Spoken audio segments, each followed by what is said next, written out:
Hey everybody, welcome back to another movie review. Hope you guys been enjoying the content on the channel as of late. We are doing a double header today, of course, because of all the whole studios trying to merge films together to try to gain some revenue. We had that happen with Wicked and Gladiator. We had it happen last week with Kraven the Hunter and Lord of the Rings, and now we have this one with Mufasa and the film that we're about to discuss right now.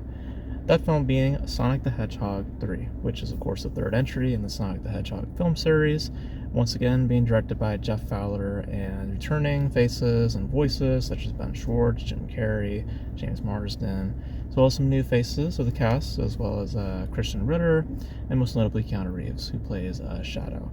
And the film, as it pretty much is, to summarize it, follows that of the crew once again, Sonic, Knuckles, and Tails, all together as they now fight a new enemy in the form of Shadow, who has a dark past revolving around humanity, and eventually Jim Carrey plays two characters, both of which get involved with Shadow, and eventually one thing leads to the other, and chaos ensues, and the world is at stake, and Sonic and his crew must save the world once again, as it were. So, for me with this series, it's been very just fair. I mean, I don't hate the films, nor do I really care too much for the films. I find them to be just fine. They're nothing like offensive or nothing like extremely like furious. Like, I'm not coming out of these movies with a certain edge of anger with them. And I echo the same sentiments that I do with this. I mean, I don't find much here, but I will say that there is more, and frankly, that is a double-edged sword for me when it comes to this, in that statement, because in more you have literally more. You have more characters, more action, more spectacle, and in the literal of what I'm actually seeing, that to the view of what I'm seeing, it can be nice to look at some points, because it's big action, boom boom boom, stuff like that. It could be rather desensitizing given the volume of it, but the fact of the matter is that it is it's entertaining in the sense that it is just there and it's in my face.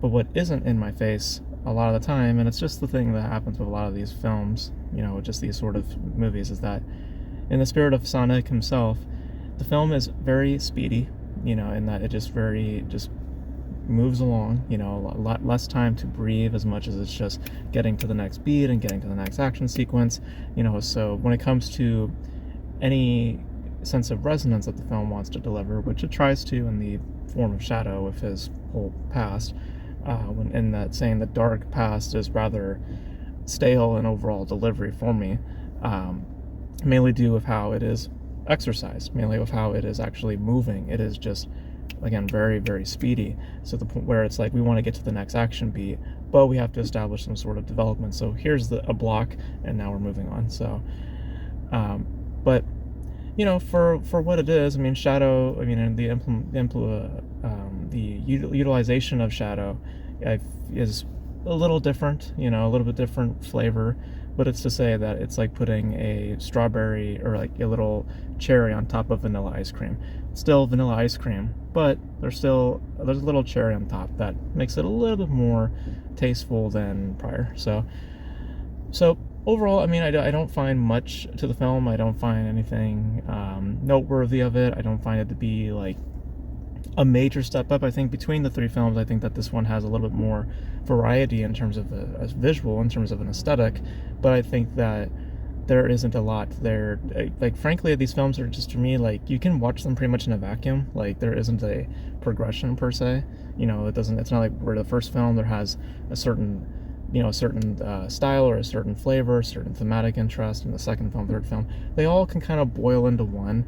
And in the case of the third one, when I say it is the better of the films, it's more or less to do by aesthetic. It's more or less to do with what is literally happening in the frame. But in terms of what is a story, they all kind of fall into one for me. They all have the same issues. They all have the same level of pace, which I don't really find that compelling. And at some points, frankly, especially with this, I just find myself tuned out at some points. But at least with what I'm seeing, it's it's nice enough. So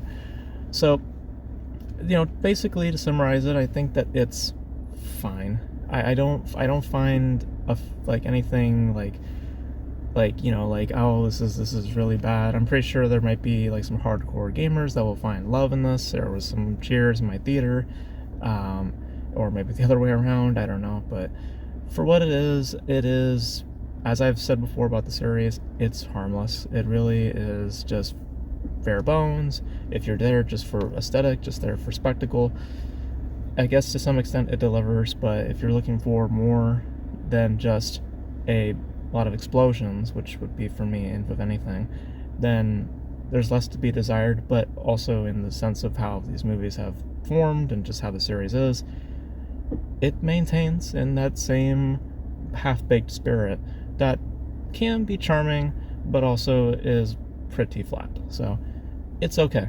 It's pretty mediocre. It's not really, like I said, a major step up. It's just only by aesthetic. There's a little bit more variety this time around than was previously. So yeah, so those are my thoughts on Sonic the Hedgehog 3. I think it's fine. I don't find much to complain about because, frankly, coming to the third entry and seeing how things are, just by my overall feeling of it, I'm not surprised. And when I say that, I mean that by what I've seen previously and how it is acting here, it's pretty much the same. It's pretty much maintaining the same spirit. And I didn't take offense to it then, I don't take offense to it in the second film, and I just don't take offense here. So, but I don't find it to be anything more than it was previously.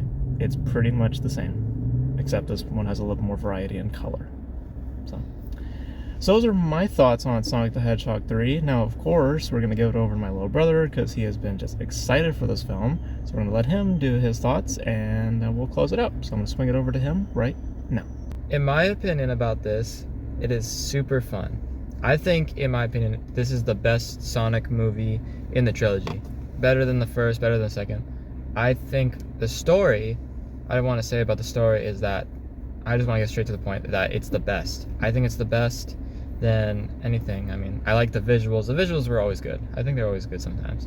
I just think one error I just do want to get out is that the comedy from like Jim Carrey or sometimes from Sonic, it just feels the same. Like sometimes maybe they do one joke and maybe I'll laugh about it, but no, so it just seems like just standard comedy that doesn't really do a lot. It's just there. But I do love the story. The story is on top. I have to keep saying about it. Like, I'd say the favorite part is the story about like Shadow, who's been stuck in this like thing. I don't know what it's called. Experimentation for 50 years, and he eventually gets out and he wants revenge and stuff like that. He's just blinded by rage and desperation, I think. And this is just like Shadow, just from the video game, just same thing. They're just doing this and that, but yeah, it's pretty good. I don't know what else to say about it, honestly. It's just another like Sonic movie, or just another video game adaptation. I don't have like a lot personally to put a lot. It's not like it's Avengers or anything where you can just explain every detail and be like surprised and like wow and stuff, you know. But I think my brother's right about like how beautiful it looks and how whatever, I forgot what else he said, but yeah, it's pretty good. I do love the voice actors. I'm always giving them positivity, especially Keanu Reeves. Keanu Reeves is my favorite one. I think, in my opinion, Shadow is my favorite one, because Shadow, he's a character that at least has a story that seems really interesting, and he's really cool. You can relate to him. You can feel his reasons. You can see like the backlash. I also like the one thing to point out is that about Sonic is like he started to become like Shadow a little bit, not literally, but like have the same like feeling how Shadow does. And even Shadow at some point says, like, he tells him like, now you know how I feel, right? kind of thing. And I was thinking, I like how they're taking this character, because in the first and the second one, he's always been like the same Sonic, right? He's all like goofball and everything. Sometimes he will take something serious if he pushes his buttons a little too hard, right? But the third one, yeah, he was out for everything. And I don't know if I should spoil one thing. Maybe should I go for it? Go ahead, it's fine. All right. I mean, at some point, Tom, which is like Sonic's like kind of like dad or something, I don't know. They set it up to seem like he died from Shadow and stuff, and that really turns Sonic so mad and wants to get revenge and destroys Shadow and get everything done. And he starts to become almost like evil and mad and stuff. And at some point in the movie, I don't know how, he just has a flashback and about Tom, and then he just stops becoming whatever this raging thing he was becoming, and Sonic and Shadow just become friends because they can relate to something they both lost, and they just stop the other antagonist, which is Robotnik's grandfather, and they stopped him. And the weird thing about how they killed off Robotnik's grandfather is, I thought they were gonna maybe he was gonna go to another universe, teleport him like they always do, right? They always get away with something.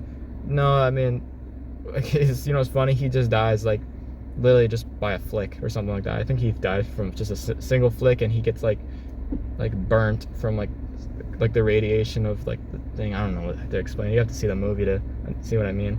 But yeah, and eventually at the end, Shadow just pushes this big whatever, I don't know the name of it. They never explained it, but they take it and then explodes, and it just shows like this big universe around this big space, and it kind of confirms that they're still alive. It basically means Shadow's alive, Robotnik is still alive, and I think it kind of opened the door to more characters around that universe. So like, and if you look in the end credit scene, should I spoil this one? This one's also a big one to me. This one's the biggest yeah, one. hold on. Biggest thing to me is that Metal Sonic appears. I don't know how they came up with that. Metal Sonic comes in, and he fights like more than one. He fights like 50 of them, and then Amy appears out of nowhere. They also need to explain that too. But yeah, it just kind of throws out the hype for Sonic 4. And speaking of Sonic 4, I also want to say that just like Sonic 2 or Sonic 3, they're a little too confident. Like if I wanted to make a movie, or if I knew if it was gonna be fine, I wouldn't just take the bait or take the risk of saying, let's just make another movie. We already know it's gonna be good. Like, I get the confidence, but just like, at least just wait till it's a fact, right? Like, if you like, what if just what if this movie's bad and financially, and you have to make the fourth one, and you just didn't make a good movie on the third one, right? It's just like that. It's like, just take some time. Like, you have a lot of time, and a lot of fans would respect a movie that takes its time than rush. Because in my opinion, I don't like rushed projects, like rushed video games, rushed movies, because if you make it rush, then it's gonna be bad, and nobody's gonna want that. Everyone wants a movie that's just perfect and stuff. You can have all the comedy, you can take all your time like that. I love that. That's all I want. So yeah, that's my thoughts, and that's my what I felt, and I just want to rate it a 10 out of 10. I just, only because of the story. Okay, maybe in the 9 out of 10, because the comedy was a little bad. It was a little bad. But yeah, it was pretty fun, and me and my brother are gonna go watch Mufasa the Lion King, and I'll definitely do another review with that. So I'll see you guys literally in a few hours. So see ya. Alrighty, thank you guys for tuning in. Like you said, we're gonna go check out Mufasa in a little bit here. We're just gonna grab something, some water or whatever like that. But let us know your thoughts on Sonic the Hedgehog 3 if you guys have seen it, your thoughts on the other films if you guys have seen those as well. You can check out our other reviews right here for Sonic. And yeah, that's gonna be it for this video, guys. Thank you guys for tuning in. And until then, we'll catch you guys in the next video. Bye! Bye!